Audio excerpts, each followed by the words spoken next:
I mean, you guys do appreciate that flying on your airlines is a disaster, don't you? I'm slightly amazed by the general attitude of all of you here. Flying on your airlines is horrible. It's a terrible experience. I mean, I say this as a father of 3 young children, but I can't tell you, nobody enjoys flying on your airlines. It's a disaster. You charge people fees that they know nothing about. You harass them to death. I'll never forget, Mr. Johnson, during COVID, when an attendant on your airline threatened my wife because our then 5-year-old son, his mask had slipped. This is back when we all had to wear those ridiculous masks. His mask had slipped below his nose. This flight attendant came up to my wife and said, if she didn't keep that mask over his nose at all points on this 4-hour flight, she would personally see that my wife was banned from flying. This has happened over and over to families. It's terrible. It's absolutely terrible. And your attitude here today seems to be, well, devil may care. There's nothing we can do about it. Well, I think we are going to do something about it.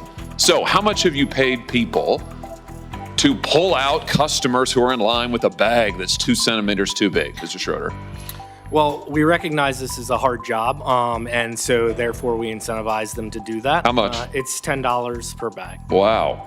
$10 per bag. And I think, Mr. Klein, you and Mr. Schroeder, your airlines cumulatively have spent $26 million paying gate agents between 2022 and 2023 to catch passengers whose bags are a little bit too big. $26 million. I mean, if people want to know why it's such a terrible experience to fly, this is news for them today. Your airlines are paying millions of dollars to your employees to harass people who've already paid. They're there in line because they've already paid. It's unbelievable. I just want to point out to you that you are charging people for the same thing, one checked bag or one carry-on bag on the same flight. People are paying wildly different prices for it. They have no idea what it's going to be. I think people will be amazed to learn today that if they fly on your airline or yours, Mr. Klein, heck, the guy next to him may be paying $15 for the carry-on bag, and they may be paying $80. Last thing, Mr. Chairman, I know you're indulging me. I'll be really quick on this, but Mr. Schroeder, you just mentioned that you also use this so-called dynamic pricing for seats, for seat fees.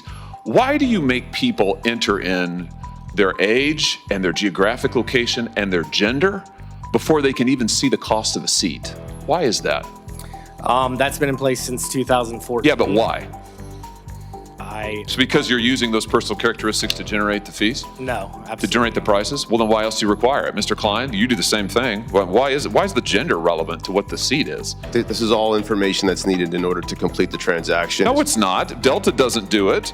United doesn't do it. You don't need somebody's gender in order to do it. You use it clearly. You're using it to generate the prices, right? We do not, sir. It's not based on personal characteristics? Not at all. You don't use algorithms to set the price of seats? That's a different question. So you do use an algorithm and you do make them enter all their personal information? Well, what's your definition of algorithm, sir? Oh, for heaven's sake. Well, because algorithms...